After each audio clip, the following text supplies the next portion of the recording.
Shalom, saudara-saudaraku yang terkasih. Aku berdoa semoga engkau baik-baik dan sehat-sehat saja dalam segala sesuatu, sama seperti jiwamu baik-baik saja.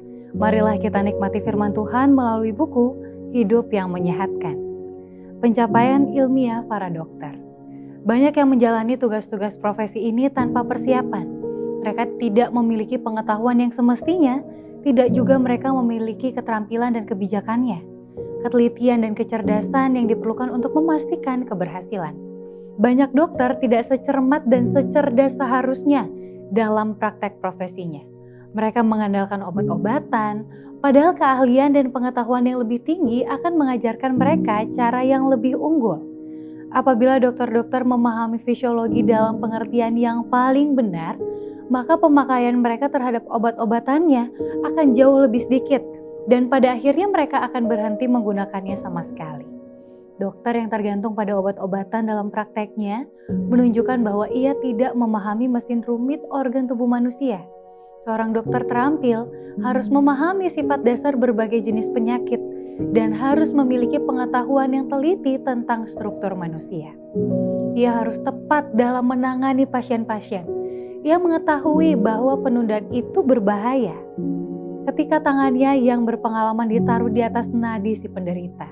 Dan ia dengan hati-hati memperhatikan indikasi khusus penyakit itu, pengetahuannya yang lalu menyanggupkan dia menentukan sifat penyakit itu dan penanganan yang diperlukan untuk menghentikan perkembangannya. Jika dia itu seorang dokter yang cerdas, ia akan mampu menemukan penyebab penyakit itu.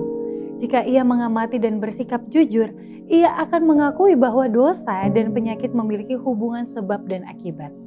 Dokter itu harus cepat melihat hal ini dan bertindak dengan benar. Ada godaan konstan bagi para dokter untuk menjunjung ilmu pengetahuan di atas Allah yang adalah penguasa alam semesta. Terdapat bahaya bahwa para dokter sedikit demi sedikit akan meninggalkan kesederhanaan iman Alkitab dan kuasa Allah. Semua orang yang terlibat dalam kemahiran pengetahuan harus bercita-cita untuk menjangkau anak tangga kemajuan yang tinggi. Biarkan mereka maju secepat dan sejauh yang mereka bisa capai. Biarlah bidang pelajaran mereka seluas yang bisa dijangkau oleh kekuatan mereka, membuat Allah menjadi hikmat mereka.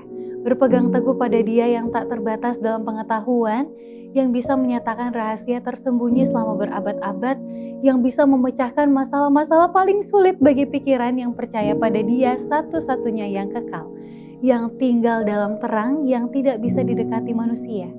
Prinsip-prinsip yang sama berlaku di dunia kerohanian dan alamiah. Demikianlah renungan kita pada hari ini. Salam dari Departemen Kesehatan Uni Indonesia Kawasan Barat. Tuhan Yesus memberkati.